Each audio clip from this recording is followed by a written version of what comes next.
Hey, VC.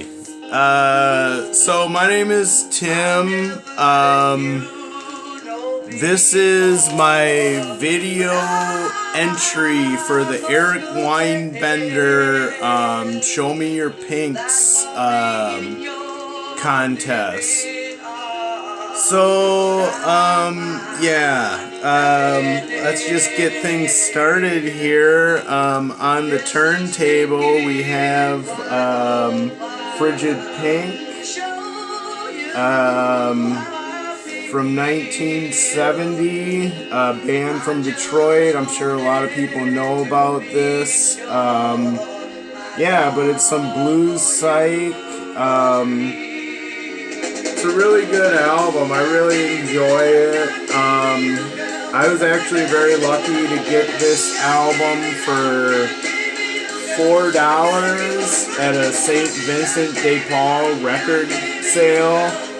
And actually, a lot of the albums that I'm going to be showing for this, I didn't really spend a lot of money on all of these. So, there was one that was like almost $30. So anyways, Frigid Pink, and that is the U.S. They're from Detroit, so that's kind of like this, though. This Disraeli Gears by Cream, the classic, top 5 album covers of all time here. That's definitely Pink. I don't know. That's a good album. A lot of people know that one. And then we got this album, Agape Players. So this is like gospel, and I don't know. This was like $3, and I took a chance on it because it looked cool, and I don't know. It's all pink. I like the color pink. There's the back cover. There's like a collage there. It looked like it was kind of psychedelic. Look at that.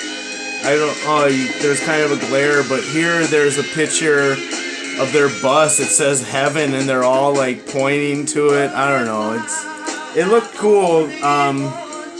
Anyways, it's all right. I mean, it's kind of like a I don't know if you guys know this band from the 60s called Spanky and Our Gang, but it's kind of like that, but it's actually like more Christian. So there's like skits and stuff, but I don't know. It's all right, but there is one good track. What one is it? The Lonely Misfit. Yeah. So on side A, number 5, it's I don't know. It's a really good track. It's like real poppy, but it's this girl singing about like just kind of like doing bad stuff, kind of like, I don't know, the Shangri-Las, but kind of like with a Christian influence. I don't know, it's good though, so anyways, next we've got Shadows of Night, Gloria, and this was another one that I got for $4, so believe it or not, but I don't think this is the first press, but anyways, I don't really care. It's a good album. But surprisingly, I found there's kind of like a country influence on this. But, anyways, classic garage, Shadows of Night. Alright, next up we got Mama Cass, Make Your Own Kind of Music. So I believe this is like her 4th album, but this is like, just repackaged. It was originally released, I think, as like Lemonade, Bubblegum, and Something for Mama or something like that. But anyways, it's a really good kind of it basically is just like Mamas and Papas with Mama Cass as like the lead vocalist. But it's good, and this was only, I think this is either $1 or $2, I can't remember, but yeah, it's a good pickup regardless. It's in good condition. Alright, next we have The Trip. So this is a really good album. I actually got this at a record fair for $10. I was able to talk the guy down to it. I think it was like priced at $15 or something. I don't know, but I really like this album because it works as an album. I mean, even though it's like a soundtrack, it definitely like works as an album, and it's in the Richard Morton Jack book of like top 101 psychedelic albums. So I definitely like check this one out if you haven't yet. Like, it's really fucking cool. Alright, yeah, next up we've got this band, Mash Mackin. I'm probably saying it wrong because I'm dumb, but anyways. Yeah, there's a lot of pink in this kind of section, as you can see, but yeah. So what this is this is a really good, like, psych prog album, and then personally for me, like, I'm not a huge prog. There's a couple prog stuff that I like, but I'm not a huge fan of prog music. I'm not that into it, but this is like a combination of like psychedelic and prog, and I thought it was really good. I paid $9 for this, I believe, and I think it is a pretty cheap album, but this is pretty good. I'd pick it up if you find it for cheap. I like it. So anyways, alright, next up we've got Orpheus, which has a little bit of pink in the cover here, but if you look at the back cover, it's all pink. So, yeah, this is really cool kind of Boston scene stuff, but it's not, it looks really psychedelic. Like, this album, it doesn't sound like how it looks, but it's regardless a really good album. Like, Orpheus is a really cool band. I guess it's kind of like lounge kind of I mean, there's psych elements, but it's more like pop kind of lounge, and I don't know. It's good. I mean, this is pretty cheap too. I think this one I paid like 10 or 12 bucks. I can't remember, but yeah, this is a good one. All right, next up we have electronic music, and you can see all the pink lights here in the middle that they like, because this is like super avant-garde, and I mean, basically this is just like early like recordings of composers, just these three.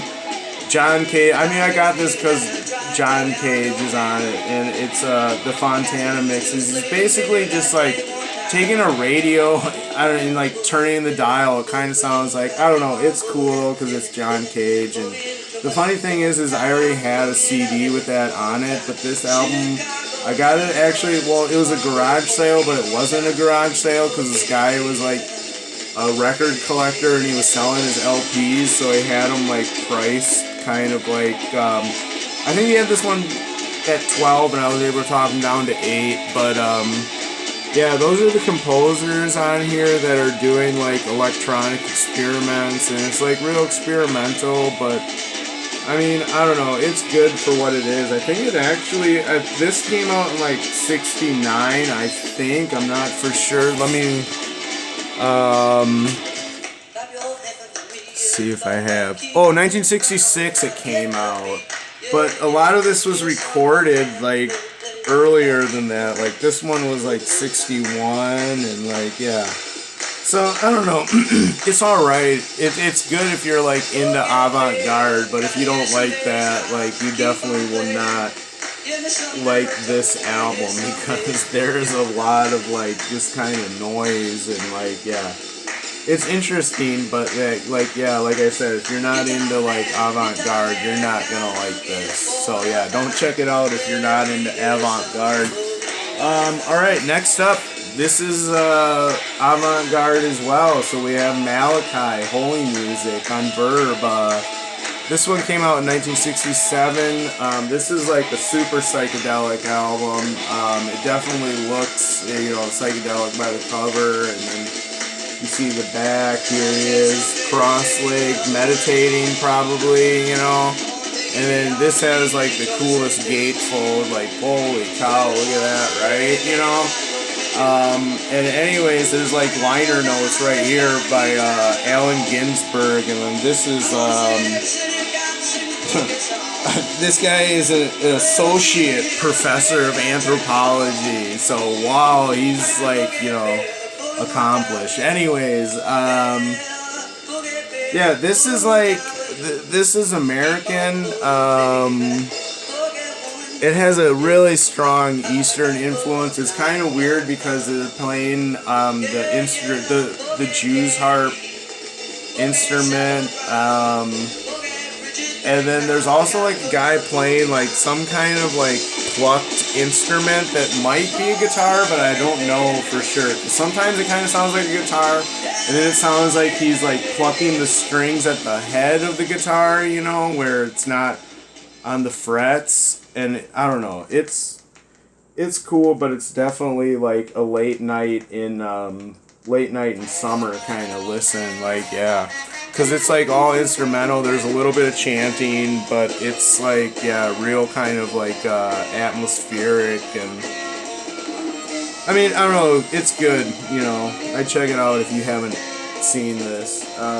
All right, yeah. Up next, we have Ariel Pink's Haunted Graffiti, his first quote unquote major label release. So yeah, this album is like what I have written down.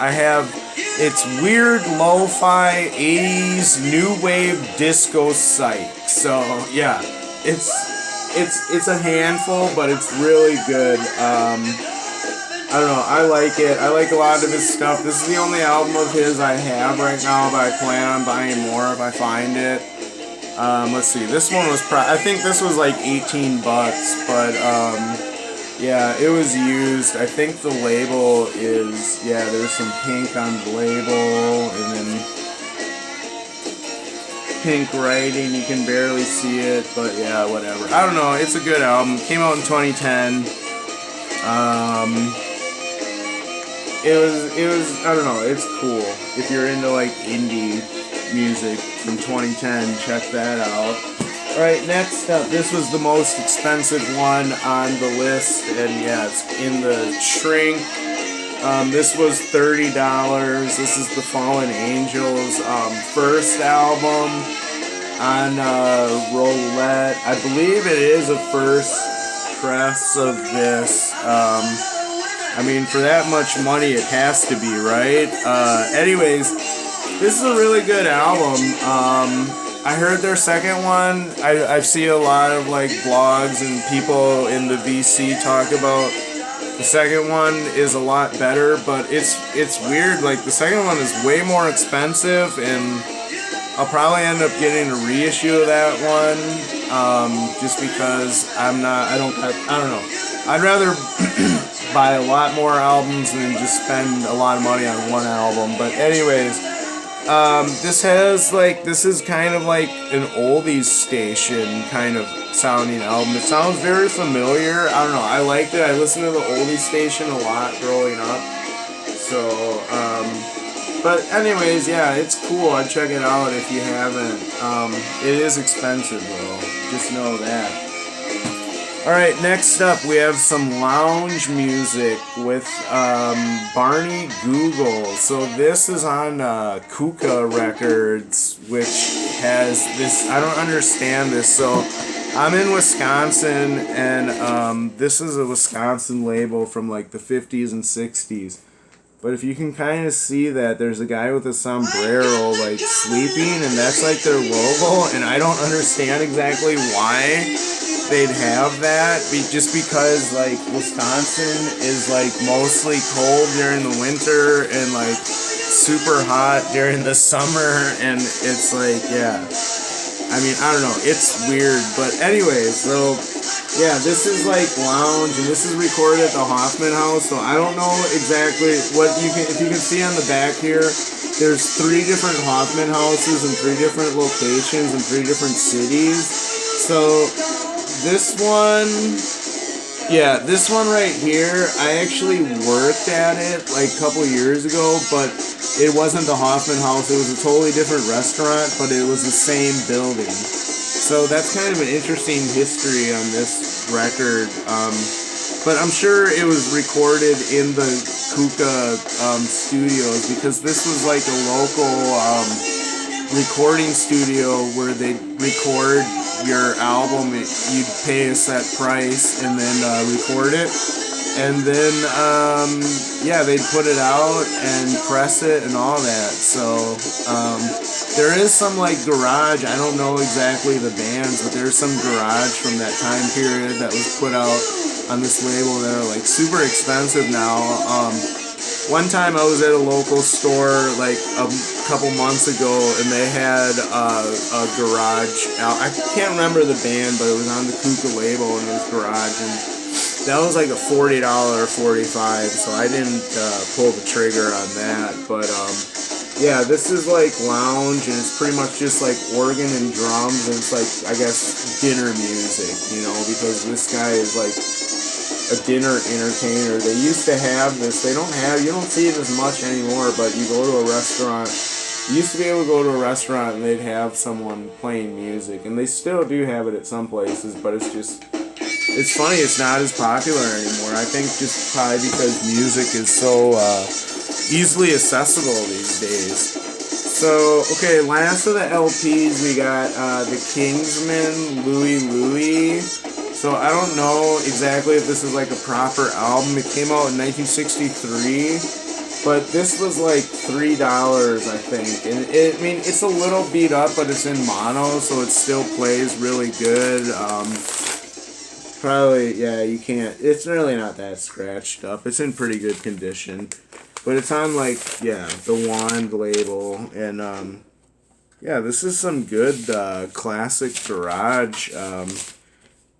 It's funny, you wouldn't believe, like, the influence this had to have on, like, the Rolling Stones and, like, psych music to come after that. But yeah, I mean, I've seen it for as high as $10, so this is definitely a good cheap album to pick up if you can find it for cheap. Okay, so now we have a 45. This is split with Trash Heart and Dumb Vision. This is like, I guess you'd call it garage punk. Dumb Vision is a local band from Madison, and then Trash Knife is on, they're from Philadelphia, but they're on this Kitschy Spirit label that's a Madison label. So, yeah, this is kind of cool because it's actually like an EP, and it plays at 45, but it has the little hole there. So, yeah, I mean, this is good. Yeah.